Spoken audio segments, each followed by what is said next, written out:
Assalamualaikum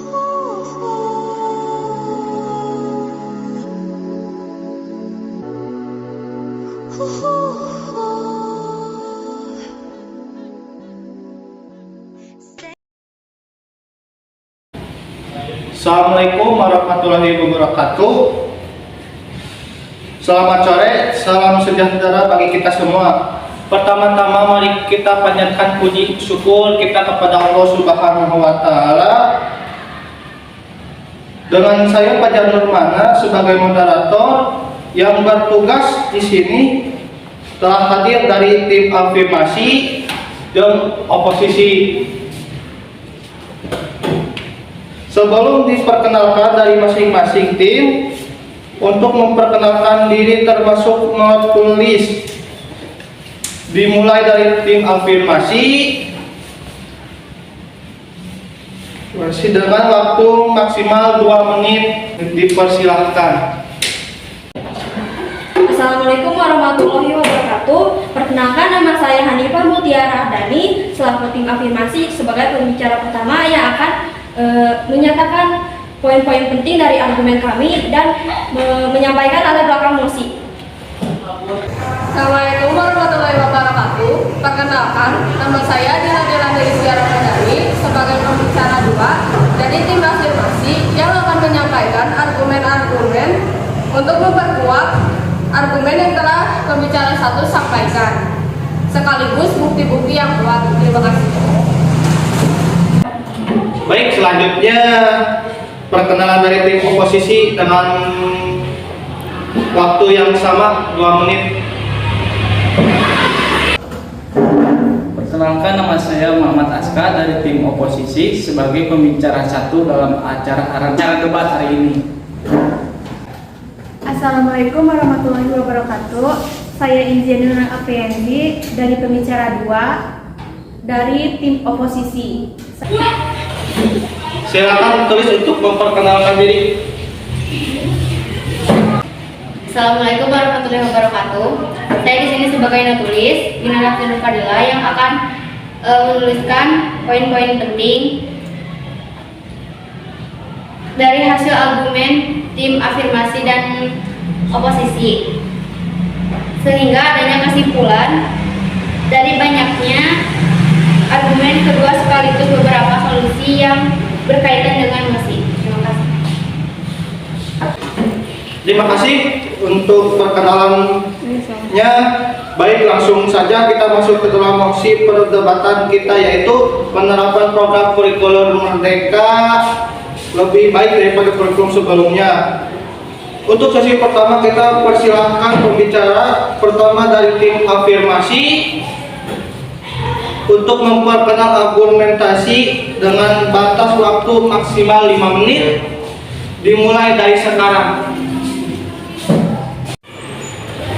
Baik, saya di sini sebagai pembicara pertama dari tim afirmasi. Saya menyatakan bahwa saya setuju dengan mosi kali ini, yaitu penerapan program kurikulum Merdeka lebih baik daripada kurikulum sebelumnya.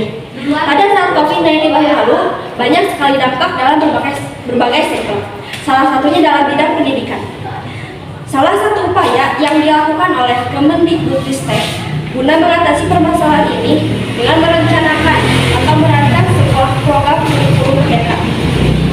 Sebelumnya, saya ingin menyebutkan beberapa keunggulan dari kurikulum Merdeka ini. Yang pertama, kurikulum Merdeka dibuat untuk menambahkan pengembangan profil pelajar Pancasila, serta kegiatan intrakurikuler dan ekstrakurikuler. Yang kedua, mata pelajaran yang diajarkan hanya mata pelajaran yang perlu saja, sehingga pembelajaran bisa lebih mendalam dan bermakna. Yang ketiga, pembelajaran berbasis proyek, sehingga pembelajaran bisa berjalan interaktif. Pembelajaran semacam ini bisa meningkatkan kemampuan berpikir kritis peserta didik. Jadi begitu beberapa keunggulan yang bisa melakukan argumen saya ini.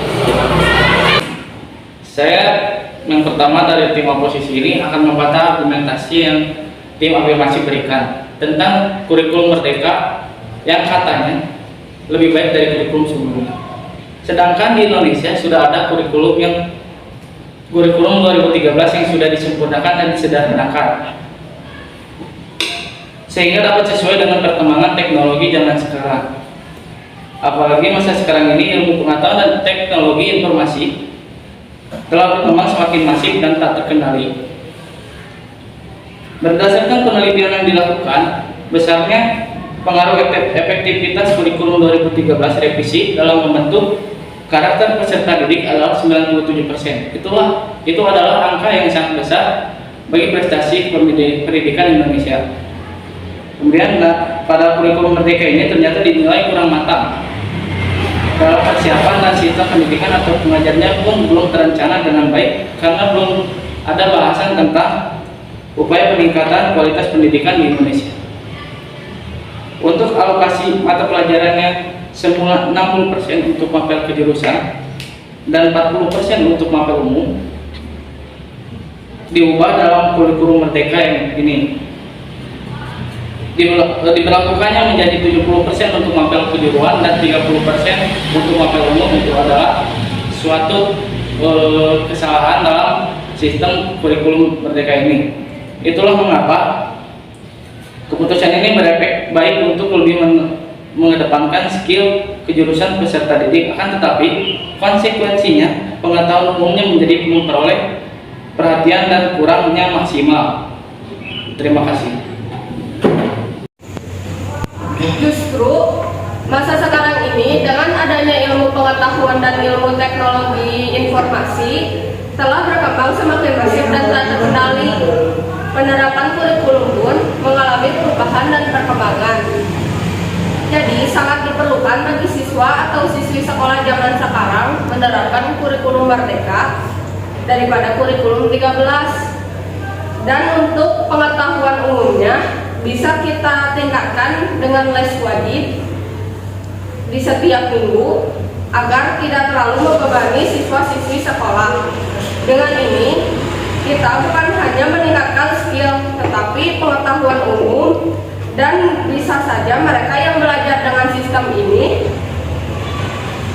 bisa menyaingi pelajar dari luar negeri dan membanggakan negara Indonesia. Meskipun siswa membutuhkan sosialisasi terlebih dahulu karena adanya sistem pembelajaran baru ini, tetapi dapat membantu siswa-siswi untuk berpartisipasi dalam lingkungan pembelajarannya secara luas. Tahu bahwa peserta didik dalam bersosialisasi dengan kurikulum yang sangat baru ini sangatlah tidak mudah, dan harusnya belajar untuk terbiasa dalam penerapan pembelajaran yang baru ini. Ada beberapa kurikulum sebelum kurikulum 2013 ini menerapkan para guru untuk serba tahu, karena untuk menjadikan guru lebih berkreatif dalam mengajarnya kepada siswa-siswi. Dengan begitu, maka secara otomatis para siswanya pun dengan tindakan mengajar dan terus berkembang. Hal ini tidak bisa dilakukan hanya menyebabkan siswa dan siswi, tetapi guru kebingungan karena peraturan yang baru. Jadi dengan meneruskan kurikulum 13 kita bisa membangun bukan membuat kebiasaan baru. Terima kasih. Saya izin memberikan argumen bahwa kurikulum Merdeka bisa dinilai menjadi solusi pemulihan pembelajaran untuk menunjang efektivitas pembelajaran serta mempelajari kualitas pendidikan. Kurikulumnya memang harus diubah. Mengapa? Tentu saja untuk menjawab tantangan zaman. Selain itu, kurikulum Merdeka dipercaya akan mampu mengejar ketertinggalan pembelajaran pada pandemi COVID-19. Maka kurikulum Merdeka ini diharapkan akan menjawab tantangan bagaimana memulihkan pendidikan dan menjaga mutu pendidikan di Indonesia. Terima kasih. Go. Justru pasca pandemi yang berlangsung selama 3 tahun ini, siswa malah cenderung diberikan pelajaran yang sangat tidak efisien. Karena pada saat pandemi, para siswa mungkin tidak bisa mendapatkan pengetahuan yang mereka butuhkan. Para siswa seharusnya memakai kurikulum yang sudah mereka gunakan sebelumnya. Kemudian saat KBM akan kembali, para siswa harusnya memakai kurikulum Merdeka secara bertahap. Itulah mengapa kekurangan tim afirmasi dalam memberikan argumentasi tentang kurikulum merdeka bisa lebih efisien saat pasca pandemi COVID-19 ini. Terima kasih.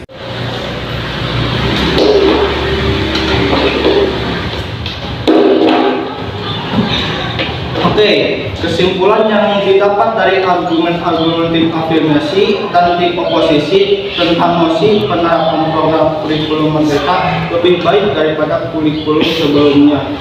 Bahwa ada beberapa pro kontra di sini, salah satunya keunggulan kurikulum merdeka yang ternyata memiliki kelemahan juga. Disebabkan program pembelajaran ini baru dibuat dan mendadak. Tujuan utama dari pembelajaran adalah siswa mampu menyerap dan mengamalkan apa yang dipelajari. Jadi, saya rasa hal tersebut dapat tercapai sesuai dengan keadaan kelasnya dan juga bagaimana guru mengajar.